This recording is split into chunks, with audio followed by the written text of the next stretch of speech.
السلام علیکم اللہ وبرکاتہ. الحمدللہ رب العالمین والصلاة والسلام علی رسول الامین وعلى آلہ واصحابہ اجمعین اما بعد فاعوذ باللہ من الشیطان الرجیم بسم اللہ الرحمن الرحیم. حرمت علیکم امہاتکم وبناتکم واخواتکم وعماتکم وخالاتکم وبنات الاخی وبنات الاخت وأمهاتكم التي أرضعنكم وأخواتكم من الرضاعة وأمهات نسائكم وربائبكم التي في هجوركم من نسائكم اللاتي دخلتم بهن فإن لم تكونوا دخلتم بهن فلا جناح عليكم وحلائل أبنائكم الذين من أصلابكم وأن تجمعوا بين الأختين إلا ما قد سلف إن الله كان غفورا رحيما. گزشتہ آپ کے سامنے یہ بات بیان کی گئی تھی کہ اللہ رب العالمین نے سورہ نساء کی آیت نمبر 23 کے اندر کچھ ایسے رشتوں کا تذکرہ کیا جن سے مرد کا نکاح کرنا حرام ہے. ان میں سے بعض رشتے جو نسبتی ہیں، بعض رشتے رضاعی ہیں اور بعض رشتے سسرالی ہیں. سب سے پہلی بات نسبتی رشتے جس کا تعلق انسان کے اپنے خاندان سے ہوتا ہے. ایک رشتہ ہے جس کا تعلق انسان کی رضاعت سے ہوتا ہے، یعنی آدمی جس کے پاس کبھی دودھ پیتا ہے تو اس سے جو رشتے ہوتے ہیں یہ بھی حرام ہے. اور ایک رشتہ ہوتا ہے سسرالی، تو جس میں آپ کی بیوی کی بہن بھی آتی ہے اور آپ کی ساس بھی آتی ہے وغیرہ وغیرہ. تو اللہ رب العالمین تقریباً اس آیت کے اندر سورہ نساء کی آیت نمبر 23 کے اندر اللہ تعالیٰ تقریباً 17 ایسے رشتوں کا تذکرہ کیا جن سے آدمی اگر نکاح کرنا چاہے تو حرام ہے. سب سے پہلی بات ہم شروع کریں گے نسبتی رشتے. 7 نسبتی رشتے ایسے ہیں جن سے نکاح کرنا مرد کے لیے حرام ہے. اللہ رب العالمین نے فرمایا حرمت علیکم، تم پر حرام کی گئی ہے. کون عورتیں؟ امہاتکم، تمہاری ماں. نسبتی رشتوں میں سب سے پہلا رشتہ آتا ہے ماں کا. اگر کوئی آدمی اپنی ماں کے ساتھ نکاح کرنا چاہے تو نکاح نہیں کر سکتا ہے. معلوم یہ ہوا نسبتی رشتے میں یہ پہلا رشتہ جس سے اگر کوئی آدمی نکاح کرنا چاہے تو نہیں کر سکتا ہے، اور وہ ہے ہماری اور آپ کی ماں. اللہ نے فرمایا حرمت علیکم امہاتکم، تم پر تمہاری ماؤں سے شادی کرنا حرام ہے.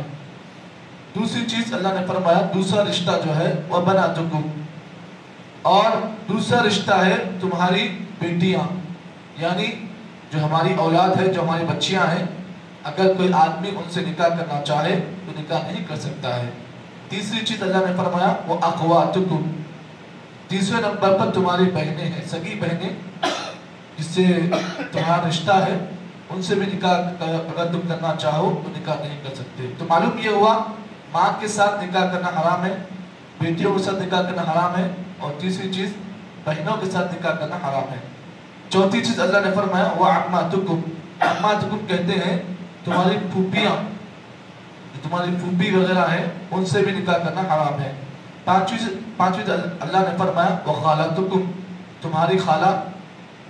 الخالۃ بمنزلۃ الام، اللہ کے نبی نے فرمایا خالہ کا مقام ماں کے برابر ہوتا ہے، تو خالہ سے رشتہ کرنا، نکاح کرنا حرام ہے. تو معلوم یہ ہوا ماں اور بیٹیاں، بہنیں، پھوپھیاں اور خالائیں.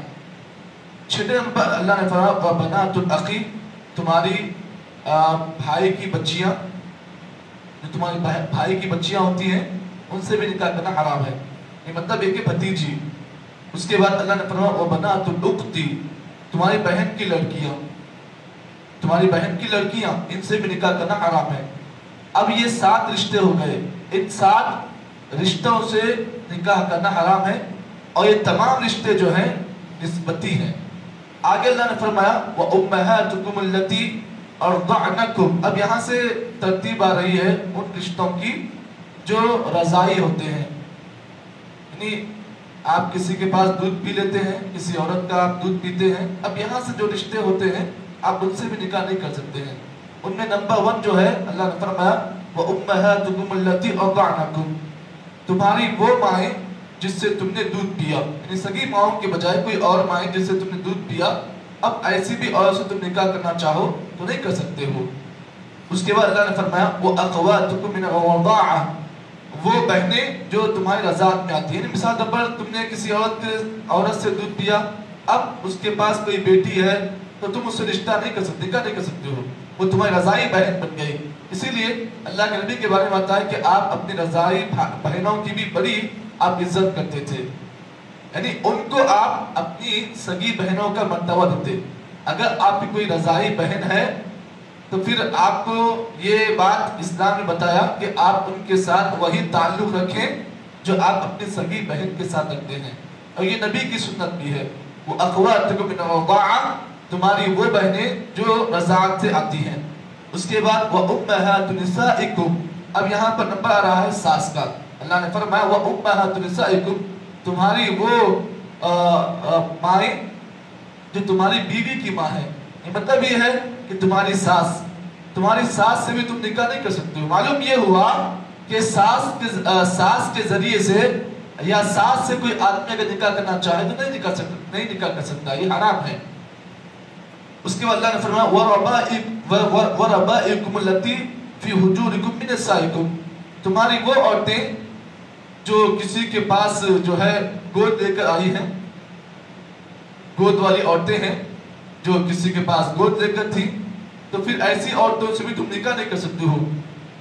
فَإِن لَمْ تَكُنْ دَخَلْتُمْ بِهِنَّ فَلَا جُنَاحَ عَلَيْكُمْ وَحَلَائِلُ أَبْنَائِكُمْ، اللہ تعالیٰ آگے فرماتے ہیں وَحَلَائِلُ أَبْنَائِكُمُ الَّذِينَ مِنْ أَصْلَابِكُمْ، تمہاری وہ اولاد جو تمہارے گود والی عورتوں میں سے، یعنی مطلب یہ ہے کہ ایسی کوئی عورتیں ہیں جو جس سے گود لیا گیا، اب ایسی عورتوں سے بھی کوئی آدمی اگر رشتہ کرنا چاہے تو نہیں کر سکتا ہے۔